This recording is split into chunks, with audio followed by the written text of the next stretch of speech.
offshore o nasa dagat pa rin yung tinatayang sentro ng tropical storm na si Christine. Subalit yung makapal na ulap nito, simula pa nga kahapon, ay nakakaapekto na sa nakararaming bahagi ng Luzon, ilang bahagi ng Visayas at ng Mindanao. Kanina alas 10 ng umagang sentro ng tropical storm na si Christine ay tinatayang nasa laing 255 kilometers ang layo, silangan ng Baler, Aurora. Taglay ng bagyo ito ang lakas ng hangin na umabot ng hanggang 85 kilometers per hour malapit sa gitna nito.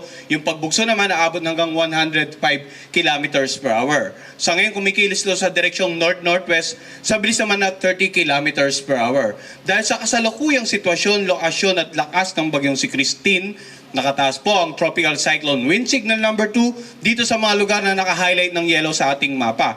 Ang mga lugar ng Ilocos Norte, Ilocos Sur, La Union, Pangasinan, Apayao, Abra, Kalinga, Mountain Province, Ifugao, Benguet, ang Cagayan kasama ang Babuyan Island, Isabela, Quirino, Nueva Vizcaya at Aurora.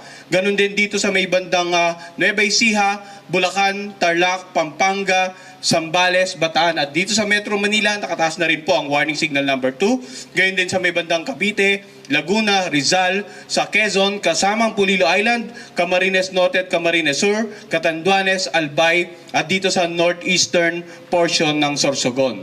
So yung mga lugar na may warning signal number 2, patuloy pa rin makakaranas ng masungit na panahon. Pag sinabi natin masungit na panahon, mga pag-ulan na pwede pa rin magdulot ng mga pagbaha, lalong-lalo sa mga low-lying areas o mababang lugar.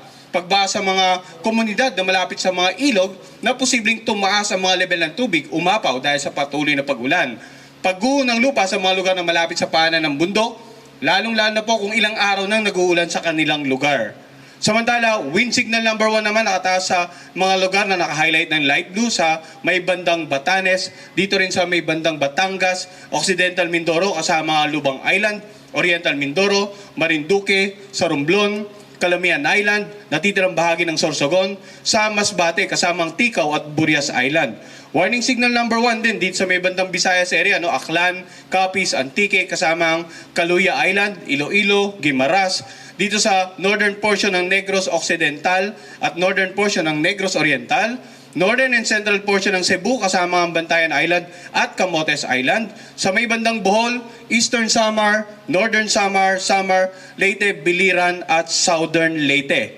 Warning signal number 1 din, bandang Mindanao area, particular na sa Dinagat Islands, Surigao del Norte kasamang Siargao at Bukas Grande Group. Yung mga lugar na may warning signal number 1 naman, patuloy pa rin makakaranas ng mga pag-ulan at pagbugso ng hangin. At gaya na nabanggit natin kanina, doon sa lugar na may warning signal number 2, nandiyan pa rin yung mga banta ng pagbaha at pagguho ng lupa, habang yung mga hangin naman pwedeng makasira ng iba't ibang struktura, mga bahay na gawa sa magagana materyales, yung mga ilang uri ng pananim ay pwedeng matumba, mga poste ng kuryente pwede rin pong matumba. So sa mga kababayan natin na nandito sa mga lugar na may warning signals number 2 and 1, ilang araw na tayo nagbibigay ng babala, sana po sa mga oras na ito nakapag-imbak na sila ng mga supplies for the next 2 days at patuloy ngayong ugnayan nila sa kanilang local government tsaka local DRR officials para sa mga patuloy na disaster preparedness and mitigation measures. And as much as possible, ngayong araw, bukas hanggang Biyernes, manatili lang po sa loob ng inyong bahay kung walang importanteng gagawin,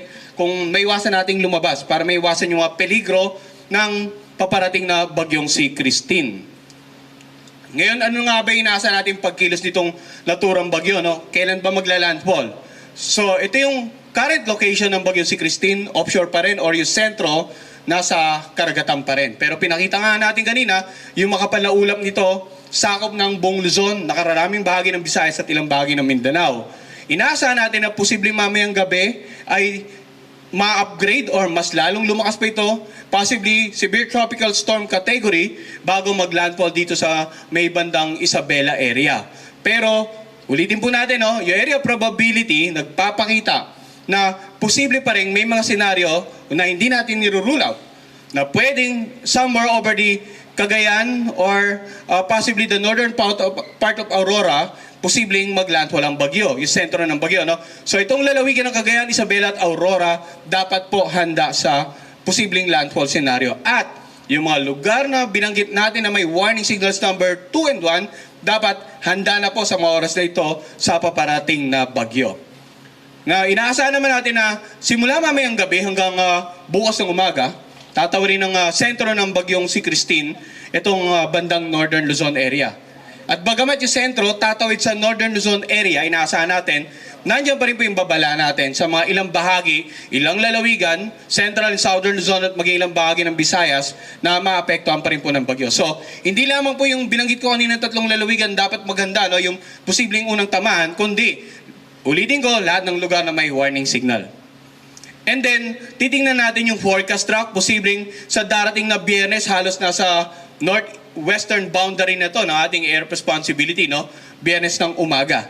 And possible, Biyernes ng hapon hanggang gabi, tuloy itong lalabas ng ating air responsibility. Pero dahil napakalawak ng bagyo, kahit po lumabas dito ng PAR sa darating na Biyernes, posible pa rin tayong may warning signal dito sa western section ng Northern at Central Luzon. Kaya tantabayanan po natin mga kababayan yung 3-hourly update na po natin sa bagyong si Christine dahil nga inaasahan natin na posibleng maglandfall at tumawid ang bagyong ito. Ngayon sa darating naman na Sabado ng umaga, tuloy na itong lalayo sa boundary ng ating air responsibility at bagamat inaasahan natin itong posible pang mag-develop into typhoon category na bagyo, inaasahan natin itong tuloy ang kikilos dito sa either the southern part of China or towards the Vietnam area. So ang ating pong forecast track nananatili noong mga nagdaang araw, halos same scenario, pero inuulit ko po every 3 hours magbibigay tayo ng update. Kung magkakaroon ng pagbabago sa pagkilos, intensity, posibleng magkaroon din ng pagbabago sa warning signal at sa mga inaasahan nating paulan at lakas ng hangin sa mga babanggitin kong lugar sa mga susunod na slide ng presentation na ito.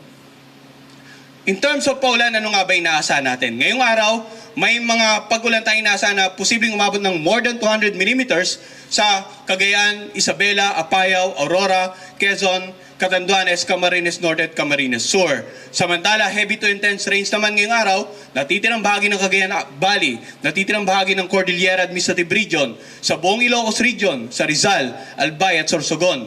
Moderate to heavy rains naman ngayong araw, natitirang bahagi ng Central Luzon, natitirang bahagi ng Calabar Zone, sa Metro Manila, sa Occidental at Oriental Mindoro, Marinduque, Romblon, Calamian Island, Masbate at Northern Samar. Bukas naman may mga pagulan pa rin tayong inaasahan, more than 200 millimeters of rain, intense to torrential, Pangasinan, Zambales and La Union. Moderate to heavy rains, heavy to intense sa natitirang bahagi ng Ilocos Region at sa Cordillera Administrative Region at Bataan. Moderate to heavy rains, Tarlac, Pampanga, Nueva Ecija, Bulacan, Metro Manila, Cavite, Batangas at Occidental Mindoro. Sa darating na Biyernes naman, inaasahan natin, bagamat wala tayong inaasahan na heavy to intense or torrential rains, meron pa rin tayong inaasahan ng moderate to heavy rains sa Pangasinan, Zambales at La Union. So ulitin po natin yung paalala, no? Sa mga lugar na binanggit natin na posibleng makaranas ng mga ganitong amount ng ulan, posible po yung mga pagbaha sa low-lying areas, pagbaha sa mga komunidad na malapit sa gilid ng tabi ng ilog, at pagguho ng lupa sa mga lugar na malapit po sa paanan ng bundok. Samantala, yung mga posibleng pabugso-bugsong malalakas na hangin, aside sa lugar na may tropical cyclone wind signals number 2 and 1, may mga lugar din outside the warning area na posibleng makaranas ng mga pagbugso ng hangin. Ngayong araw, Mimaropa, Visayas at Mindanao. Bukas naman sa Mimaropa, Bicol Region, Visayas, Basilan, Sulu, Tawi-Tawi, Zamboanga del Norte, Lanao del Sur, Northern Mindanao, Dinagat Island, Surigao del Norte, Davao del Sur at Davao Oriental. Samantala sa darating naman na Biyernes, may mga pagbugso ng hangin inaasahan. Mimaropa, Bicol Region, Western Visayas, Negros Occidental, Zamboanga del Norte, Basilan, Sulu at Tawi-Tawi. Yung mga pagbugso ng hangin, pwedeng makapagpatumba nga ng mga ilang uri ng pananim, pwedeng makasira ng mga ilang bahay na may nagawa sa mga magagaan na materyales, at pwedeng makapagpatumba ng mga ilang poste ng kuryente. No? So, ganun yung paalala natin. Sa kasagsagan po ng bagyo, simula ngayong araw hanggang bukas, as much as possible, stay indoors. Kasi yung mga matutumbang, for example, poste ng kuryente, ay pwedeng magdulot ng pinsala sa atin. And then also, yung mga pananim, yung mga debris mula sa mga nasirang bahay, pwede rin makasakit po sa ating mga kababayan. No?